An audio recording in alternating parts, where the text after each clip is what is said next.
And I want to really just capture a simple thing of someone in the Bible called Joseph. Joseph was in the Old Testament of the Bible, if you want to research it, down in Genesis, and really speaks about someone with a dream. Now, sometimes we're not able to accomplish the dreams because of our past. And our past, the one thing about the past that is great, it's past.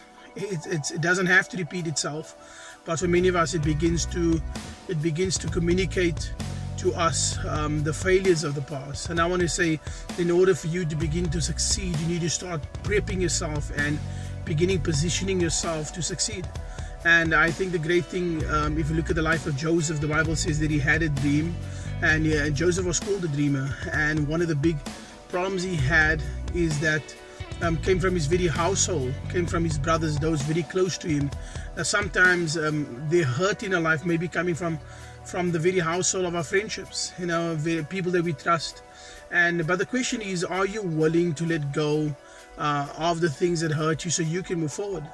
And I think that's the big motivation today, is like, are we willing to let go of the past so we can step into our future? And as the story continues of Joseph, we kind of get a glimpse, a view of someone who has a big dream and has dreams of being great one day. And I think everybody starts off having his aspirations and dreams to be great one day.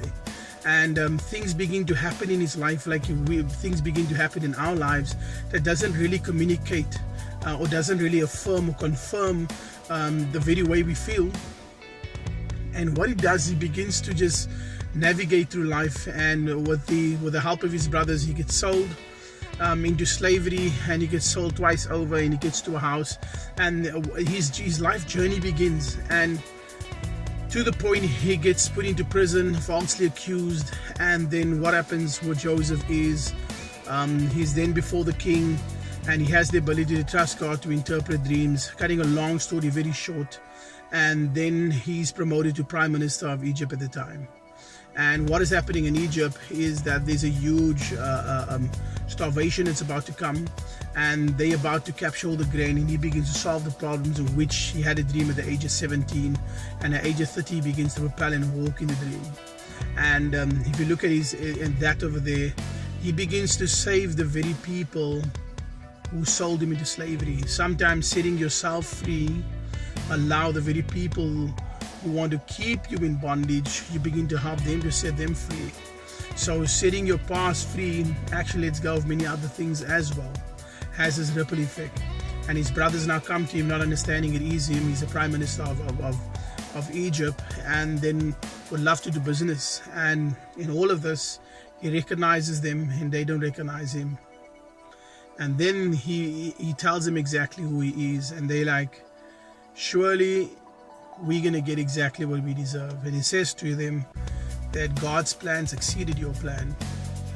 So on that, I'd like to conclude to say that the minute we get stuck on the very hurts that we have, we never move forward. Joseph goes on and has two kids. The one kid, the meaning of his name means that God has forgotten me, has given me the opportunity to forget the pain of my past. So the thing is, we need to be able to birth the first child, which allows us to forget the pain of our past. If the first child is not born, you'll not get the second child that Joseph have, and the meaning of the second child's name is that God has blessed me double in the land of my family. So when everything goes wrong, things will begin to go well, because you're not based on your surroundings, you're not based on the movements of things. You begin to move things accordingly. So my encouragement today is, like Joseph and the kids that he have and the pain that he's endured, I would say hold on to the dream that God has put inside of your heart. And regardless of where you are at, things change all the time, but the change starts with you. So the big question is, are you willing to change? Are you willing to change your perspective on your situation and not become a prisoner of your past anymore? So my encouragement for Motivation Monday is, let go of your past and allow God to set you up for what lies ahead for the future. And I hope it encouraged some of you guys. And let go is not easy, but I can tell you one part, it is very much worth it.